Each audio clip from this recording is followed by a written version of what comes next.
ದೀಪಿಕಾ, ನಾವೆಲ್ಲ ಮನೆಯವ್ರು ಇಷ್ಟು ಖುಷಿಯಾಗಿದ್ದೀವಿ, ನೀನು ಯಾಕೆ ಅಡಗೋಲಜ್ಜಿ ಥರ ಮುಖ ಮಾಡ್ಕೊಂಡಿದ್ಯಾ? ಎಲ್ಲದನ್ನು ನಾನು ಹೇಳಿನೇ ಅರ್ಥ ಮಾಡ್ಕೋಬೇಕಾ? ಅಲ್ಲ, ನೀನು ಹೇಳಿನೇ ನನಗೇನು ಅರ್ಥ ಆಗಲ್ಲ, ನೀನು ಹೇಳ್ದೆ ಬೇರೆ ನಾನು ಅರ್ಥ ಮಾಡ್ಕೋಬೇಕಾ? ಮದ್ವೆ ಆದ್ಮೇಲೆ ಹೆಂಡತಿ ಮನಸ್ಸಲ್ಲಿ ಏನಿದೆ ಅನ್ನೋದನ್ನ ಅವಳು ಹೇಳ್ದೇನೆ ತಿಳ್ಕೋಬೇಕು.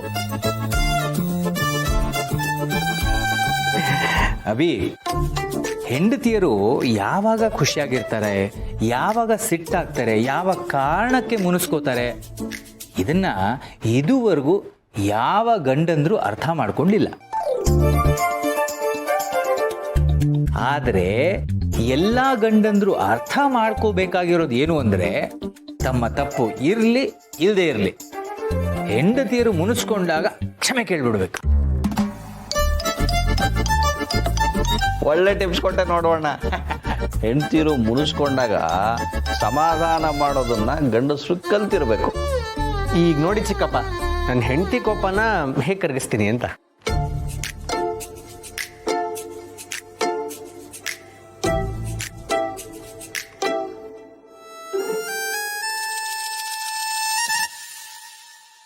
ಹೆಣ್ಮಕ್ಳು ಊಟ ಮಾಡೋದನ್ನ ಬೇಕಾದ್ರೂ ಮರಿತಾರೆ ಹೊರತು, ಆದರೆ ಮೇಕಪ್ ಮಾಡ್ಕೊಳ್ಳೋದನ್ನ ಮಾತ್ರ ಯಾವತ್ತಿಗೂ ಮರೆಯಲ್ಲ.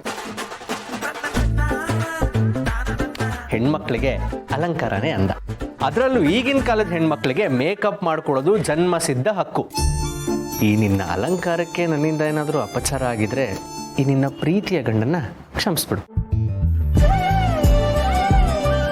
Thank you so much Abhi. ಹೆಂಡತಿನ ಅರ್ಥ ಮಾಡ್ಕೊಳ್ಳೋ ನಿನ್ನಂತ ಗಂಡ ಸಿಕ್ಕಿರೋದು ನನಗೆ ಅತಿ ದೊಡ್ಡ ಗಿಫ್ಟ್.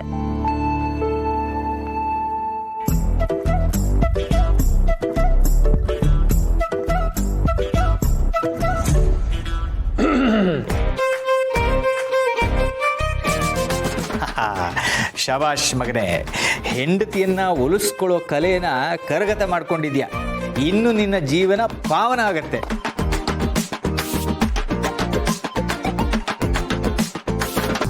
ನನಗೇನು ಗಿಫ್ಟ್ ತರಲಿಲ್ವಾ? ಅಯ್ಯೋ ಪುಣ್ಯ, ನಿನಗೂ ಗಿಫ್ಟ್ ತರಬೇಕಾಗಿತ್ತಾ? ಸಾರಿ, ನನಗೆ ಫ್ಲ್ಯಾಶೇ ಆಗಿಲ್ಲ. ಹೌದಾ, ಹೋಗ್ಲಿ ಬಿಡಿ. ನಿನಗೆ ಗಿಫ್ಟ್ ತರೋದು ಮರೆಯೋಕ್ಕಾಗತ್ತಾ? ಏನಿದು? ಇದು ಮೇಕಪ್ ಕಿಟ್. ಏನು ಅಣ್ಣ ತಮ್ಮ ಇಬ್ರು ಒಂದೇ ತರ ಗಿಫ್ಟ್ ಕೊಟ್ಟಿದ್ದೀರಾ? ಅಭಿ, ಏನಿದು by one get one offer ಇತ್ತಾ? ಇಲ್ಲ, ಮಾತ್ರ ಏನಿಲ್ಲ. ಇಬ್ರಿಗೂ ಹೆಂಡ್ತಿದಿರಿಗೆ ಒಂದೇ ಥರದ ಗಿಫ್ಟ್ ತನ್ನಿ ಅಂತ ಐಡಿಯಾ ಕೊಟ್ಟಿದ್ದೆ ನಾನು. ಅಣ್ಣ, ನನಗೆ ಈ ಹೆಂಗಸರು ಬುದ್ಧಿ ಗೊತ್ತಿಲ್ವಾ?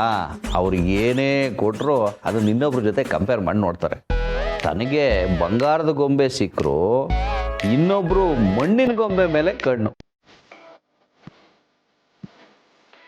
ನನ್ನ ಹತ್ರ ಇರೋ ಗಿಫ್ಟ್ಗಿಂತ ಅವಳ ಗಿಫ್ಟೇ ಚೆನ್ನಾಗಿದೆ ಅನ್ನೋ ಅಸಮಾಧಾನ.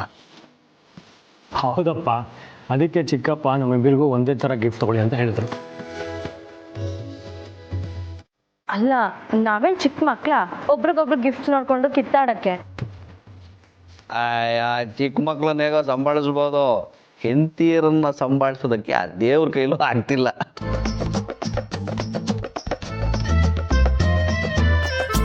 ನೀವು ನಿಮ್ ಹೆಂಡತಿಗೆ ಇದೇ ತರ ಗಿಫ್ಟ್ಸ್ ಕೊಡ್ತಿದ್ರಾ?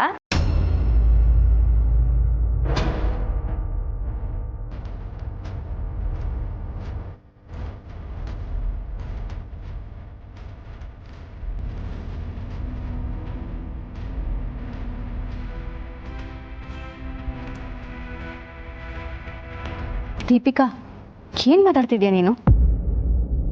ಸಾರಿ, ಏನೋ ಫ್ಲೂನಲ್ಲಿ ಹೇಳ್ಬಿಟ್ಟೆ, ಕ್ಷಮಿಸಿ. ಕೆಲವ್ರು ಹಾಗೆ ಅಮ್ಮ, ದೇವರು ಅರಮನೆಯಲ್ಲಿರೋ ಅವಕಾಶ ಕೊಟ್ಟರು ತಪ್ಪು ಮಾಡಿ ಸೆರೆಮನೆನ ಹುಡುಕೊಂಡು ಹೋಗ್ತಾರೆ. ಅಂಥವಳನ್ನು ಮದುವೆ ಆಗಿದ್ದು ನನ್ನ ಜೀವನದಲ್ಲಿ ನಾನು ಮಾಡಿದ ದೊಡ್ಡ ತಪ್ಪು. ಮಹೇಶ, ಈಗ ಯಾಕೆ ಆ ಮಾತೆಲ್ಲ ಬಿಡು. ಅದು ಸರಿಯೇನೋ. ಪೂರ್ಣಿ, ದೀಪಿಕಾ, ನಿಮ್ಮ ಮೇಕಪ್ ಕಿಟ್ ಸರಿಯಾಗಿದೆ ನೋಡ್ಕೊಳ್ಳಿ. ಆಮೇಲೆ ಅದು ಸರಿ ಇಲ್ಲ ಇದು ಸರಿ ಇಲ್ಲ ಅಂತ ಕಿತ್ತಾಡಬಾರ್ದು.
ಬ್ರೋ, ರಾಧಾ ಅವರು ಡ್ಯಾಡ್ ಪಾದ ಪೂಜೆ ಮಾಡೋದಕ್ಕೆ ರೆಡಿಯಾಗಿ ಬಂದಿದ್ದಾರೆ.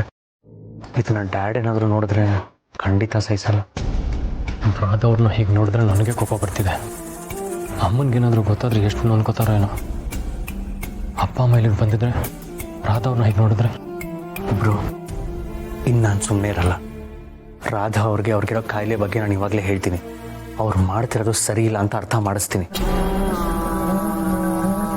ರಾಧಾ ಅವರೇ, ನೀವು ಮಾಡ್ತಿರೋದು ಸರಿ ಇಲ್ಲ. ಅಪ್ಪ ಅಮ್ಮ ನಿಮ್ಮನ್ನ ಹೀಗೆ ನೋಡಿದ್ರೆ ತುಂಬಾ ಕೋಪ ಮಾಡ್ಕೋತಾರೆ. ಯಾಕವಿ ಹಾಗೆ ಹೇಳ್ತಾ ಇದೀಯಾ?